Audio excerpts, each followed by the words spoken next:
Husnul lama hadina asqiya malang ta'ala mitima asnatina lillahi ta'ala lahumul fatihah. Bismillahirrahmanirrahim. Kitab yang ke-8, Kitabu Azkari Zakat, kitab tentang zikir-zikir yang terkait dengan zakat. Babul Azkari 1, kitab nomor 8, bab pertama. Babul Azkari, bab tentang zikir, al-muta'alliqati yang berhubungan bizakati kelawan zakat. Kala ngendika sapa Allah Ta'ala, khud min amwalihim shadaqatan tutahhiruhum wa tuzakkihim biha wa sholli alaihim. Khud ngambil sapa sira min amwalihim saking hartane mereka shadaqatan ing zakat. Tutahhiruhum untuk bisa membersihkan apa zakat ing mereka, wa tuzakkihim lan tegese membersihkan biya kelan zakat, wa sholli lan ndongakno sapa sira alaihim ing atase mereka. Ini ayate bahwa zakat itu harus diambil. Karena itu mestinya zakat itu bukan, kadang kita yang sering kan begini toh. Amil itu digaji, maksudnya amil itu bisa mendapatkan harta zakat. Berarti dia dikasih upah, dikasih sesuatu, diambilkan dari harta zakat. Tugasnya itu bukan sekedar mendistribusikan, tapi juga mengambil. Karena itulah di Al-Quran dikatakan khud min amwalihim, ambilen, jukuen. Bukan kayak kadang sebagian kita ada yang jadi amil itu nulis sepanduk menerima harta zakat, terus hanya tengok-tengok neng masjid. Padahal enggak, mestinya dia yang bukan hanya mendistribusikan tetapi juga mengambil dari para muzaki. Itu satu. Yang kedua, kita diperintahkan oleh Allah Ta'ala adalah washolli alaihim. Kalau kita sudah ngambil zakat, maka kita harus mendoakan pada yang mengeluarkan zakat. Mungkin kita lupa. Kadang yang yang berdoa itu atau niat biasanya sama niatilah, diniati sendiri. Padahal mestinya kita yang menerima amil itu washolli alaihim, disuruh mendoakan yang mengeluarkan zakat. Rawaina fi sahih Bukhari wa Muslim an Abdullah ibnu Abi Aufa radhiyallahu an kana karena ana sapa Rasulullah sallallahu alaihi wasallam iku idza atahu nalikane datang hu ing nabi sapa kaum bisa takotin. Nabi nyontoni kita, kalau ada orang kemudian datang ke Nabi untuk menyerahkan sedekah atau zakat maksudnya, Nabi kemudian mendoakan mereka. Kita yang menerima amil panitia itu kemudian mendoakan pada orang yang datang untuk menyerahkan zakat tadi. Qala Allahumma sholli wa alaihim. Kalau Nabi mendoakan mereka dengan pakai Allahumma sholli alaihim. Kalau kita ya silakan dengan doa macam-macam. Ya Allah, mugi-mugi rezekine lancar. Kalau di ini biasanya ada Ustaz tuh punya beberapa donasi. Biasanya diambil di rumah. Jadi ada anak cacat, ada anak yatim, ada macam-macam. Nah, kalau mereka datang ke rumah ngambil donasi, kemudian mereka mendoakan kita. Ya Allah, semoga rezekinya lancar, semoga keluarganya sakinah, gitu. Jadi bukan kok terima kasih Pak, cuma gitu aja enggak. Tapi ada yang kemudian mendoakan kita. Nah, karena Nabi juga mengajarkan itu. Ketika Nabi itu menerima zakat, menerima sedekah atau apapun, kemudian Nabi tidak lupa untuk mendoakan mereka. Nah, Anda juga gitu. Kalau Anda misalnya mendapatkan sedekah, mendapatkan ada orang datang ke rumah atau kemudian sama dapat sedekah, kita tidak hanya mengatakan terima kasih, enggak gitu. Tapi alangkah baiknya kalau kemudian kita mendoakan yang ngasih. Terima kasih Mbak, semoga rezekinya sampean lancar. Terima kasih ya Mbak, semoga tujuan sampean tercapai. Nah, gitulah. Karena kan ada toh orang yang bersedekah dalam konteks untuk agar tujuannya dilancarkan. Karena itu kita jangan lupa mendoakan itu. Bukan sekedar terima kasih. Allahumma sholli alaihim. Atahu Abi Abu Aufa bisadaqat wa qala.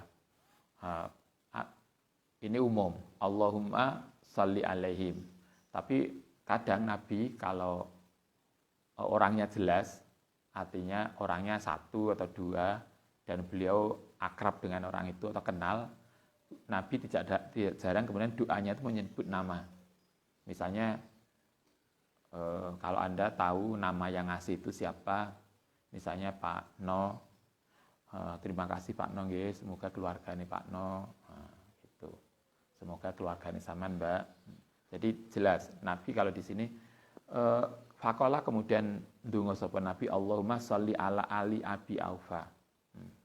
Ya Allah, mugi memberikan keselamatan ala ali Abi Aufa yang atasnya keluargane Abi Aufa. Menyebut nama itu juga boleh.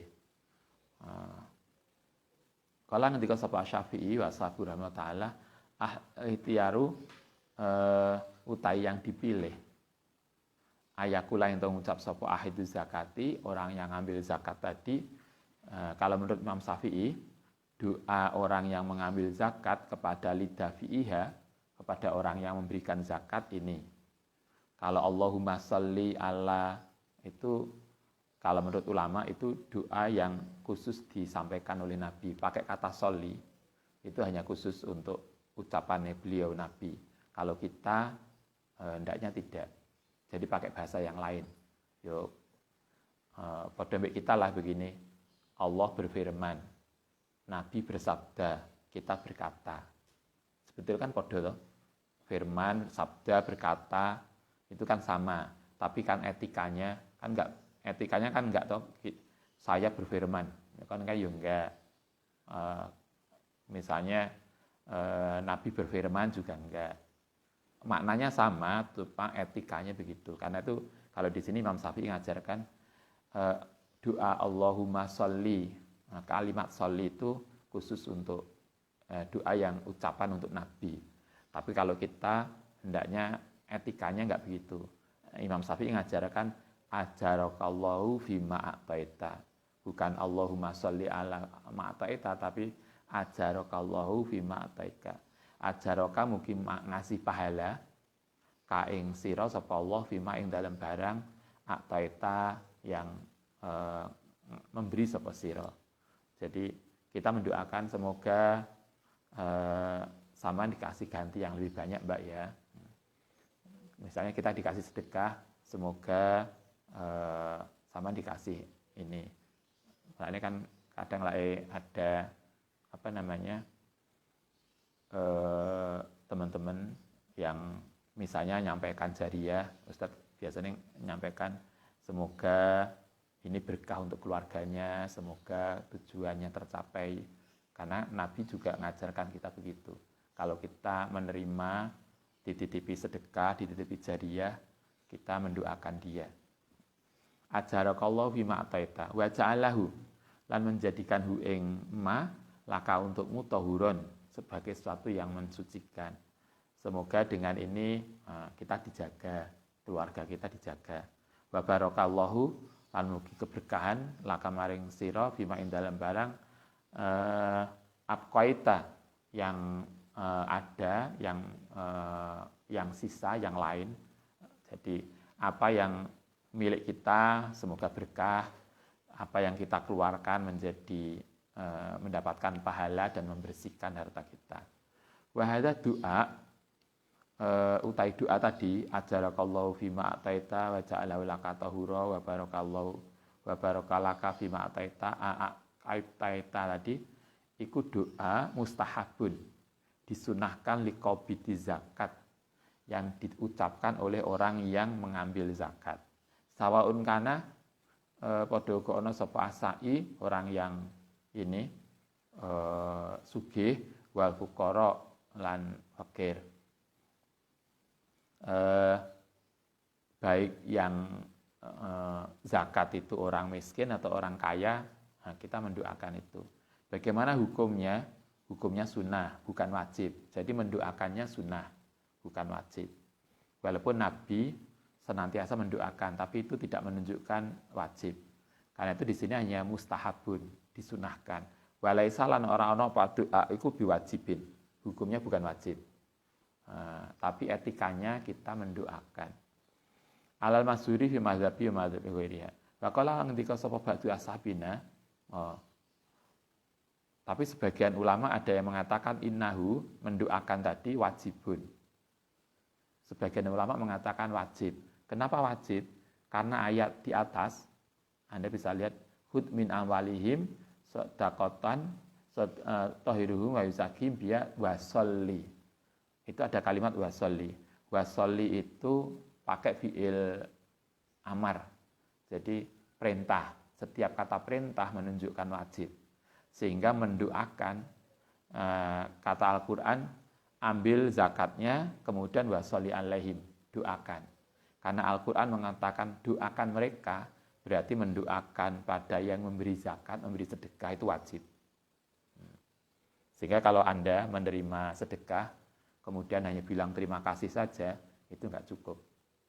Harus mendoakan, karena ayatnya ada perintah wasolli alaihim. Tapi sebagian masyhur ulama tidak wasolli, walaupun itu kata perintah, hanya menunjukkan kata sunnah, hukum sunnah. Wasolli anahu wajibun liqauli Syafi'i fa haqqun alal wali, fa haqqun mongko wajib alal wali ing atase penguasa atau orang yang mengambil zakat apa ayat ulahu yen mendoakan lahu. Ini tercatat dalam kitab Al-Um. Wa daliluhu iku zahirul amri, jelasnya kata perintah fil ayati tadi wasolli alaihim. Karena pakai perintah maka menunjukkan wajib. Itu sebagian ulama mengatakan itu. Tapi kalau menurut Imam Syafi'i, menurut Imam Nawawi, dan sebagian besar ulama yang masyhur, hukumnya sunnah, tidak wajib. Kalau ulama wala yustahabu, lan tidak disunahkan, ayakula entong ngucap, entong ndonga fi du'ai, Allahumma sholli ala fulanin. Kalau menurut ulama, doanya itu tidak etis kalau menggunakan Allahumma sholli. Tadi yang Ustadz sampaikan, itu etika aja. Allahumma sholli ala itu digunakan untuk Nabi. Karena Anda masih ingat kalau ada kanjeng Nabi, kemudian Nabi disebut namanya, kita Allahumma sholli ala Muhammad. Selawatnya pakai Allahumma sholli. Kalau para sahabat, orang baik biasanya hanya alaihissalam. Kalau Nabi yang lain alaihissalam. Jadi kalau khusus Nabi, Allahumma sholli. Kalau nabi-nabi yang lain alaihissalam. Kalau para orang-orang baik biasanya hanya radhiyallahu an. Itu kan maknanya sebetulnya podo, saling mendoakan dan kita mendoakan beliau. Tapi bahasa yang dipakai itu menunjukkan etika tingkatan. Ya kayak tadilah, ada Allah berfirman, Nabi bersabda, kita berkata. Walaupun maknanya sama, tapi istilah yang dipakai beda karena itu terkait dengan persoalan etik. Sehingga kalau di sini kita tidak disarankan dengan doa Allahumma sholli ala siapa, tapi hanya barakallahu atau ajarakallahu. Itu etikanya begitu. Wal muradu biqauli sallallahu alaihi wal muradu biqauli ta'ala wa sholli alaihim. Itu ada kalimat wa sholli alaihim. Itu bukan kemudian kita harus mengucapkan Allahumma sholli, tetapi ai ud'u lahum, mendoakan. Wa ama qauli nabi, anapun ucapan kanjeng Nabi sallallahu alaihi wasallam di atas Allahumma sholli alaihim. Nabi menggunakan Allahumma sholli alaihim, faqalahu iqaunillah bis salati, karena lafaz salat wa sholli wa salim, Allahumma sholli wa salim itu iku muhtasan, kalimat yang khusus bihi kelan Nabi. Kayak tulisan Anda masih Pancasila. Pancasila yang pertama itu apa? Ketuhanan yang Maha Esa. Tulisannya kan yang itu pakai Y ini gede, M-nya besar, S-nya juga besar. Padahal mestinya kan hanya biasa saja tulisannya. Nah, kenapa harus besar? Karena itu terkait dengan Tuhan. Itu kan kekhususan aja. Kalau kita itu kan menyalahi EYD.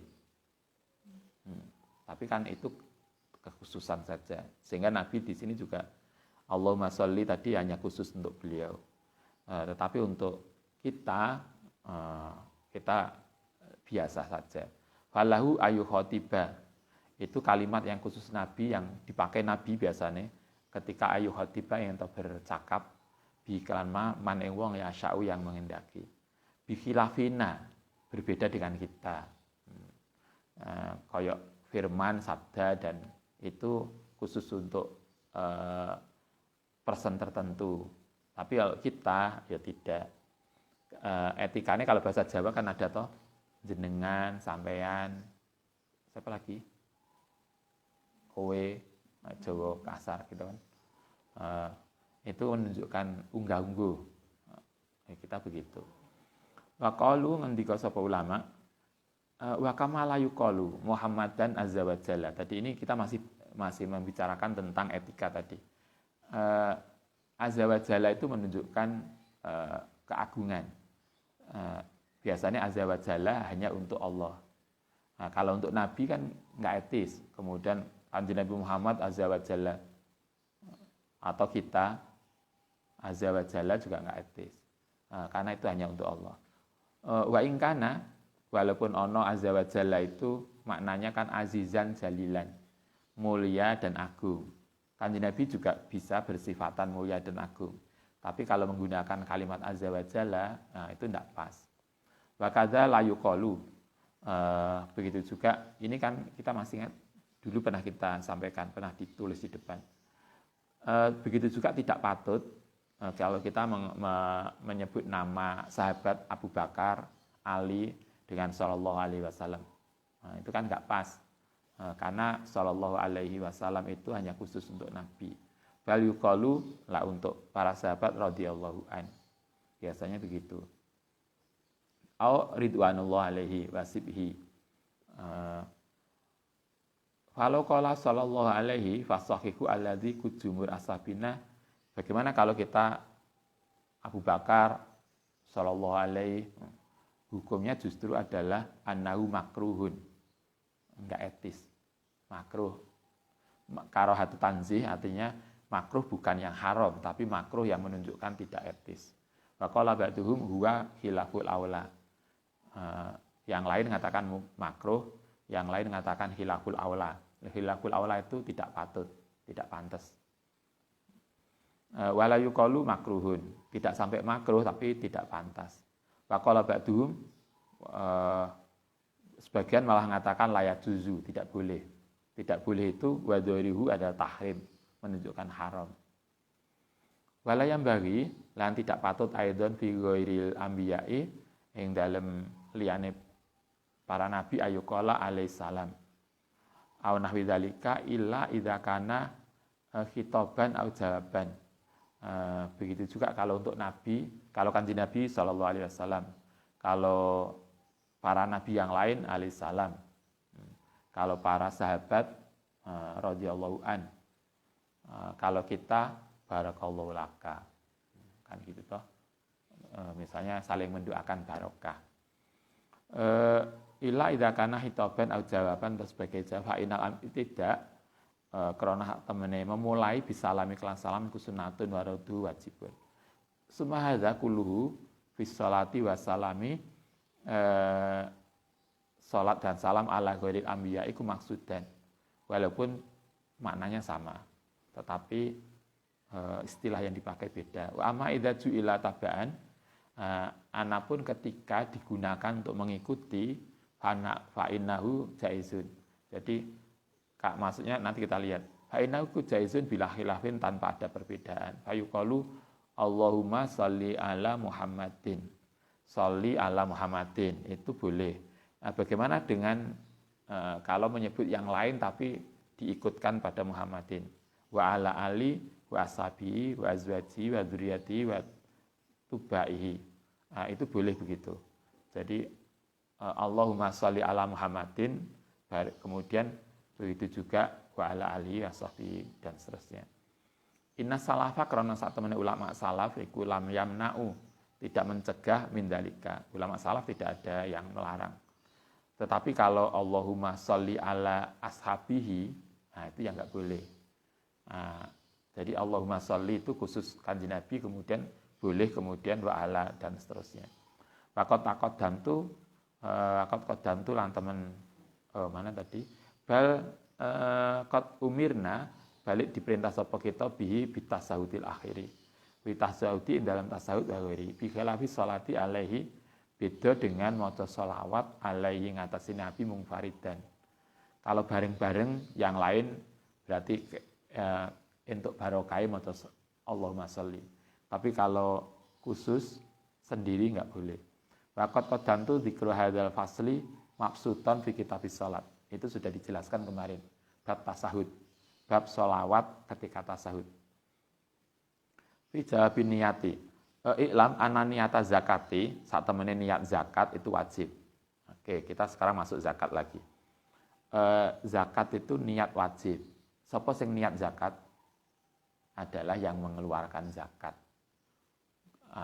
Kayak nawa itu an ukhrija zakatal fitri. Saya berniat untuk mengeluarkan zakat fitrah saya. Nah, yang niat wajib niat itu yang mengeluarkan zakat. Tapi karena sebagian kadang mungkin kalau Anda nanti pulang di kampung, kadang ketika ada orang menyerahkan zakat itu kan gak iso niate. Pun diniati Mbah, dereng. Anda harus bimbing niatnya. Jadi yang niatnya dia tetap, cuma kita hanya membimbing saja. Bukan kita loh ya yang niat. Tapi ini yang mengeluarkan. Niatnya wajib. Niatnya bisa bahasa Arab, bisa bahasa Jawa. Tapi yang penting ada niat sayang. Misalnya kalau Anda jadi ibu, orang tua itu kan wajib mengeluarkan zakat fitrah untuk orang yang menjadi tanggungan. Misalnya anak. Kalau anak Anda masih jadi tanggungan orang tua, maka orang tua wajib mengeluarkan zakat untuk anak-anaknya. Nah, ketika untuk anaknya Anda harus niat gini, saya keluarkan zakat fitrah untuk anak saya yang bernama ini. Jadi jelas, ini zakat itu apa? Nah, zakat fitrah itu nanti misalnya Anda punya anak 4. Kemudian yang pertama namanya A. Saya keluarkan zakat anak saya yang bernama A. Oke, selesai. Yang pertama udah keluarkan. Nah, zakat fitrah tadi tidak boleh diberikan kepada adiknya. Oh, gak ento kok bapaknya keluarkan zakat fitrah saya, selesai. Kemudian dikasihkan bojone. Ini di zakat fitrah saya. Bojone ditokne, ini anak pertama. Nanti terakhir dikeluarkan cuma 1 akhirnya. Enggak boleh, karena itu zakat. Apakah zakat mal atau zakat fitrah tidak boleh diberikan kepada orang yang menjadi tanggungan. Jadi suami tidak boleh diberikan kepada istri, karena istri itu menjadi tanggungan suami. Orang tua tidak boleh diberikan pada anak, karena anak menjadi tanggungan orang tua. Begitu juga dari anak tidak boleh dikeluarkan kepada orang tua. Kalau Anda kaya, misalnya, mak, niki zakat kula, nggak boleh. Tidak boleh memberikan zakat kita kepada orang tua, karena orang tua itu menjadi tanggungan kita kalau beliau nggak mampu. Sehingga kalau Anda ingin memberi kepada orang tua, yang diberikan bukan harta zakat. Zakat itu harus dikeluarkan kepada orang yang bukan menjadi tanggungan kita. Wa niyatuha utai niate iku takunu bil qalbi. Niat zakat itu di dalam hati, kagoiriha koyok liyane niat zakat minal ibadati. Wa yustahabu, tetapi disunahkan apa ayaduma yang mengumpulkan ilahi maring niat apa alat atalafuda ilahi yang dalam hati atalafuda yang dilafatkan bilisan. Tapi niat zakat itu di dalam hati betul, tetapi disarankan untuk diekspresikan, dilafatno. Bukan kok meneng kayak salat kan kayak gitu toh. Bukan kemudian neng ati tok, tapi ditalafutkan usolli fardhu subuhi. Jelas niat ingsun ngeluarkan zakat Nah, saya berniat untuk berzakat. Ada disarankan untuk dilafatkan. Kama fi ghairiha minal ibadati. Fa ini tasara. Bagaimana kalau hanya cukup dilafatkan? Ala lafdil lisani ngatasi lafat lisan dunaniyati bil qalbi. Dunaniyati bukan niat bil qalbi kelan hati. Bagaimana kalau kita pas niat itu hanya terekspresikan dalam ucapan tapi hati kita belum niat? Nah, sebagian ulama mengatakan nggak sah. Karena yang penting dalam hatinya. Niat di dalam lisan itu hanya untuk mengekspresikan yang hukumnya sunnah. Tapi niatnya dalam hati. Karena itu di sini dikatakan kalau ada orang niat zakat hanya dilafatkan tapi hatinya tidak ikut fafisi hatihi, maka tentang sahnya itu khilafun, perbedaan pendapat. Al-asahu, pendapat yang lebih sahih, annau la yasihu, tidak sah. Walayajibu. Sekarang begini, bagaimana kalau pas kita menyerahkan zakat? Misalnya Anda punya zakat mal. Zakat mal yang kita keluarkan setahun ini misalnya 1 juta. 1 juta itu kemudian kita bagi, dikasihkan beberapa orang.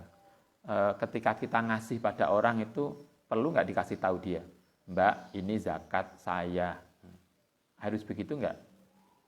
Atau cukup pokoknya kita sudah niat tak keluarkan. Nah, ketika itu harus begitu nggak?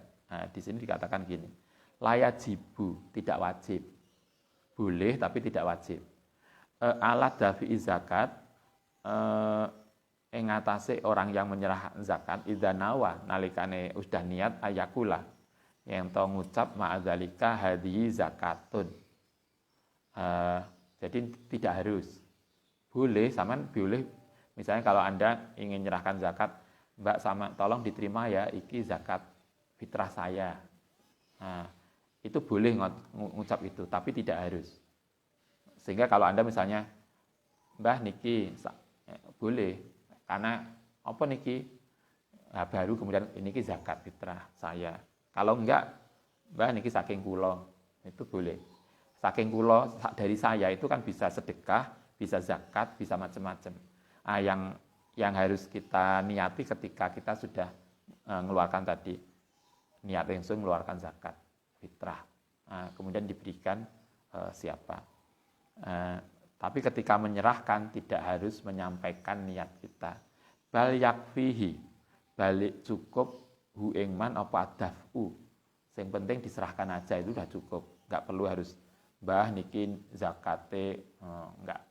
Boleh enggak harus begitu. Kalau begitu ya kalau enggak apa-apa, mungkin juga lebih bagus, sehingga jelas. Ilaman maring wong kana kang ana apa man iku min ahli zakati saking min ahliya saking ahli zakat. Walau talafadho, bagaimana kalau kemudian kita sampaikan tadi, Mbah ini zakat fitrah saya, Mbah ini zakat ini, boleh nggak begitu? Lam yaduro, nggak apa-apa, boleh, karena tadi tidak wajib, tapi boleh, tapi tidak menunjukkan kesunahan juga. Yustahabu, disunahkan liman maring wong dafa'a yang menyerahkan zakatan ing zakat.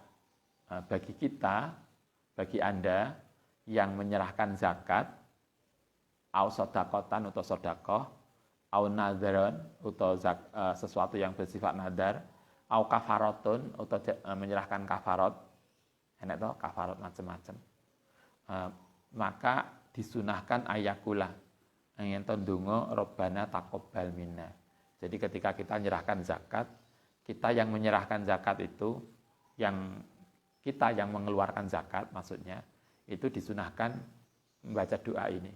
Selain niat saya niat mengeluarkan zakat fitrah untuk atas nama saya.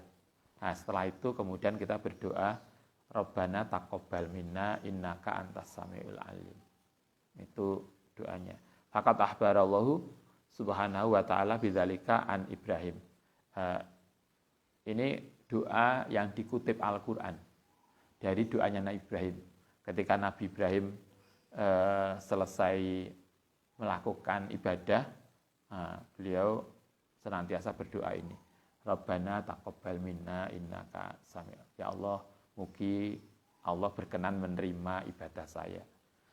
An Ibrahim wa Ismail sallallahu alaihi wasallam wa an imraati Imran, lan dari istrinya Imran. Ini kan contoh yang baik yang kemudian oleh Allah dikutip, diajarkan pada kita. Itulah doa-doa yang baik. Ini terkait dengan doa-doa zakat. Baik, nanti kita lanjutkan tentang puasa. Al-Fatihah.